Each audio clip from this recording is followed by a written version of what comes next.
This is regarding the Deathsmoke poof for when we kill an enemy. The Deathsmoke poof is despawning at the same time the enemy does, which makes complete sense to me.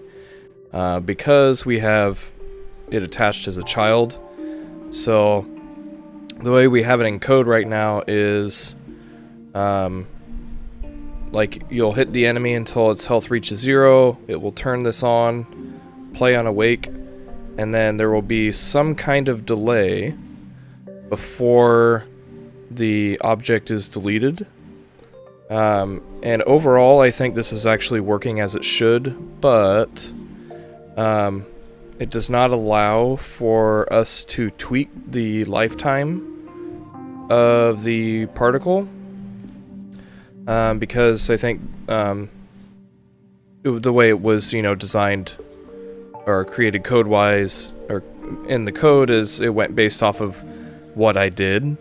And so now that I'm actually seeing it, in game, I'm like, okay, actually I do want to slow it down a little bit.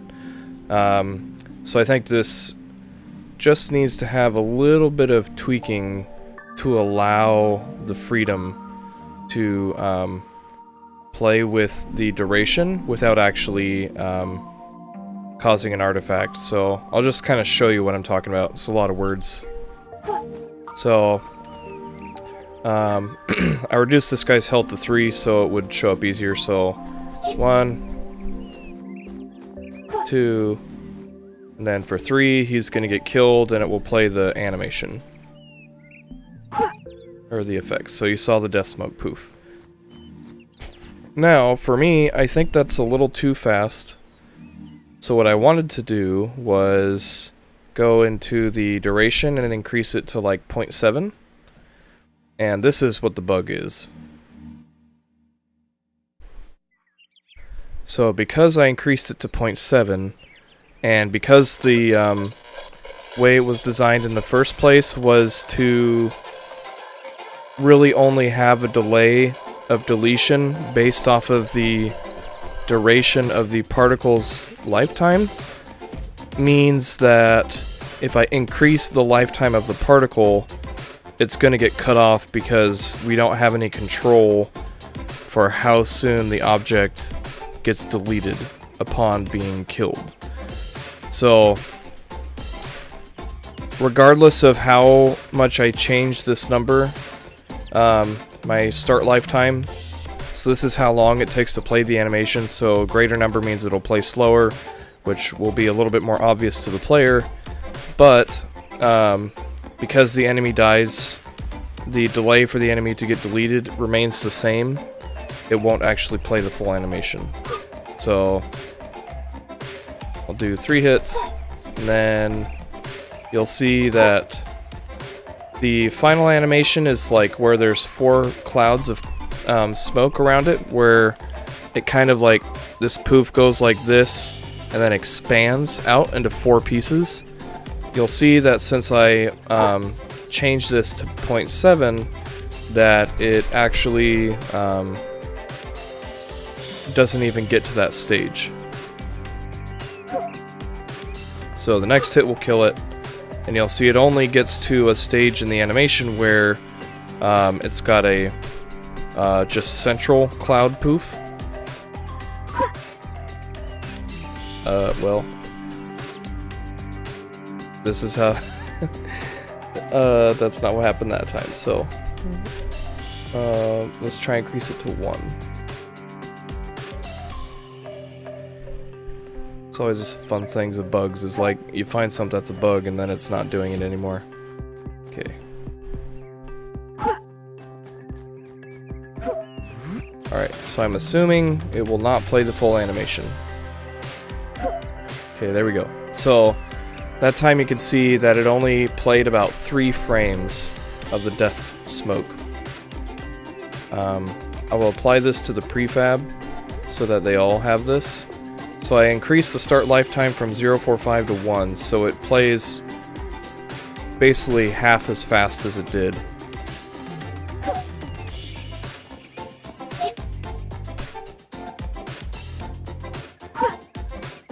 Okay, so it will not play the full animation. Yeah, so you can see even there, it actually played even fewer frames. So, I'll do it for one more guy here.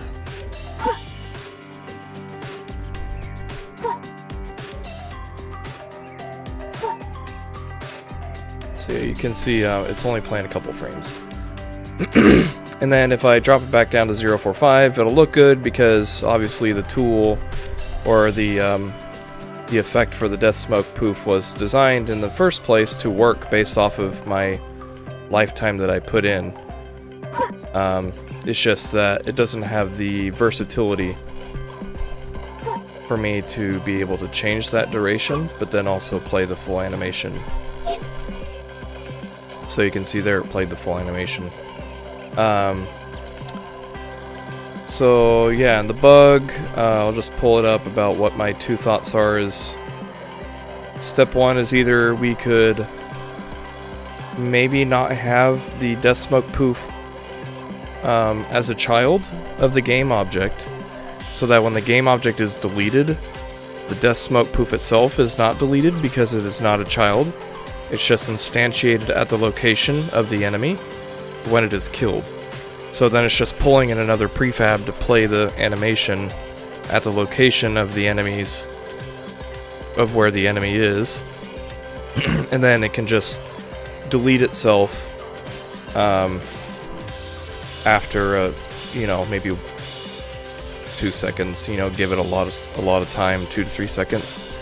Or we can expose the delay for when the enemy object is deleted, because right now I don't think there's any way for me to control how long it is before the object is deleted.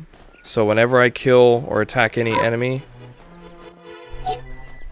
the delay for it to actually get deleted is the same for all enemies in game. And I actually think that this is something that might be the better approach to allow design to control how long something exists before it's deleted, because when we get to the mini-boss, we actually kind of want the mini-boss to, when we kill it, we want it to be active, or we want it to not be deleted a little bit longer, because it's such a big enemy and we have more Deathsmoke poofs happening. I think it would be better if we could just control that delay before the object is deleted. So then for like a small enemy like these little Rogler guys, they have a short delay. And then with the like the mini boss, instead of having like a 0.4 second delay, I could set it to like a full 2 second delay. And so during that 2 seconds, it could be like flashing and smoking and poofing.